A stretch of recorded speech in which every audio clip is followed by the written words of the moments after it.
எல்லா புகழும் இறைவனுக்கு. அஸ்ஸலாமு அலைக்கும். நான் சுல்தானா பர்வீன். அல்ஹம்துலில்லாஹ், மாஷா அல்லாஹ். நாம் எல்லோரும் ரமலான் மாதத்தினுடைய நோன்பை நோற்றவர்களாக இருக்கிறோம். நீங்களும் நானும் செய்யக்கூடிய நல்ல அமல்களை எல்லாம் வல்ல அல்லாஹ் ஏற்றுக்கொண்டு அதற்கான முழு பலனையும் முழு கூலியையும் அல்லாஹ் தாலா உங்களுக்கும் எனக்கும் தந்தருள்வானாக. ஆமீன்.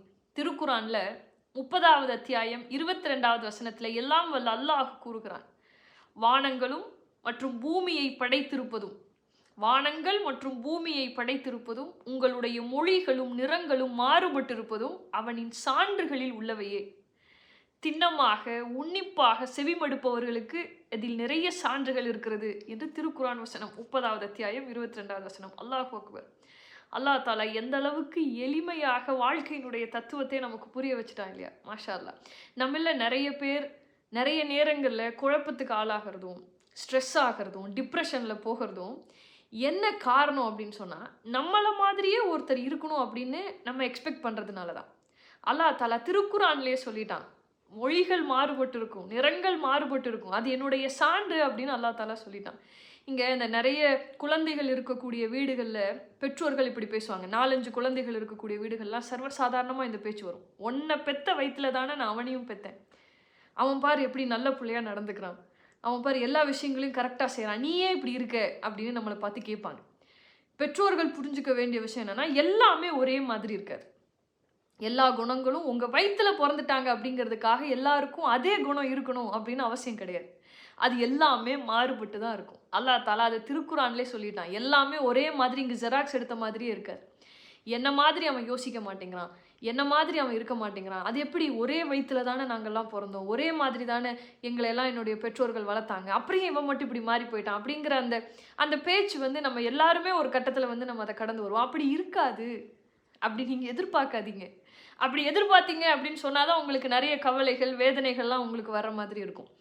நீங்கள் தர்மம் செய்யக்கூடியவங்களா இருப்பீங்க. உங்களோட பிறந்தவங்க யாருக்குமே எதுவுமே கொடுக்கக்கூடாது அப்படின்னு நினைப்பாங்க. அல்லாஹ் உங்களுக்கு அந்த நல்லெண்ணத்தோடு அல்லாஹ் உங்களை படைச்சிருக்கான். அவங்களுக்கு அந்த நல்லெண்ணம் இல்லை, அவ்வளோதான். எனக்கு இருக்குது, அதனால் அவங்களுக்கு இருந்தே ஆகணும் அப்படின்னு அவசியம் கிடையாது. அதை நம்ம எக்ஸ்பெக்ட் பண்ணும்போது தான் அங்கே நமக்கு கருத்து வேறுபாடு வரும்.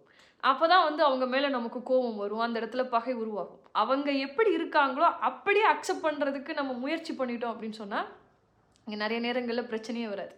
நீங்கள் யோசிச்சு பாருங்களேன், அல்லாஹ் தாலா தெளிவாக திருக்குறான்ல சொல்கிறான், நான் நாடியவர்களை நேர்வழிப்படுத்துவேன், நான் நாடியவங்களுக்கு எல்லாமே செய்வேன் அப்படின்னு சொல்லி. அல்லாஹ் நாடியவங்களுக்கு தான் தர்மம் செய்யக்கூடிய வாய்ப்பை கொடுப்பான். அல்லாஹ் நாடியவங்களுக்கு தான் தொழுகக்கூடிய பாக்கியத்தை கொடுப்பான். நாடியவங்களுக்கு தான் அல்லாஹ் ஓதக்கூடிய பாக்கியத்தை கொடுப்பான். நல்ல அமல்கள் செய்யக்கூடிய பாக்கியத்தை நாடியவர்களுக்கு தான் அல்லாஹ் தாலா கொடுப்பான். நாடலை அப்படின்னா அவங்களுக்கு அது கிடைக்காது.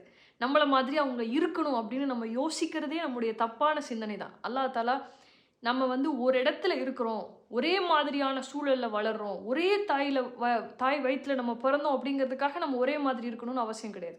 திருக்குரானில் 13வது அத்தியாயம் 4வது வசனத்தில் அல்லாஹ் தாலா மிக தெளிவான ஒரு விஷயத்தை நமக்கு தெளிவுபடுத்துவதற்காக அல்லாஹ் தாலா சொல்கிறான், அனைத்திற்கும் ஒரே மாதிரியான நீரையே நாங்கள் புகட்டுகிறோம். அல்லாஹ் அக்பர். ஒரே மாதிரியான நீரையே நாங்கள் புகட்டுகிறோம், ஆனால் சிலவற்றில் சுவை மிகுந்ததாகவும் சிலவற்றை சுவை குறைந்ததாகவும் ஆக்குகின்றோம். இது அல்லாஹ்வினுடைய வாக்கு. இப்போ தாவரங்கள், செடிகள் அப்படின்னு நம்ம எடுத்துக்கிட்டோம்னா எல்லாத்துக்கும் உணவு அப்படின்னு பார்க்கும்போது தண்ணி தானே. ஆனால் அல்லாஹ் சுவையை மாற்றி வச்சுருக்கான் இல்லையா? மாமரத்துக்கும் தண்ணி தான், தென்னை மரத்துக்கும் தண்ணி தான். தென்னை மரத்தில் மாங்காய் வராது, மாங்காய் மரத்தில் தேங்காய் வராது. சுவைகள் இங்கே மாறுபட்டு இருக்கிறது. உணவு ஒன்றுனாலும் சுவைகள் இங்கே மாறுபட்டு தான் இருக்குது. இதை நீங்கள் அக்செப்ட் பண்ணிக்கோங்க, இதை நீங்கள் புரிஞ்சுக்கோங்க.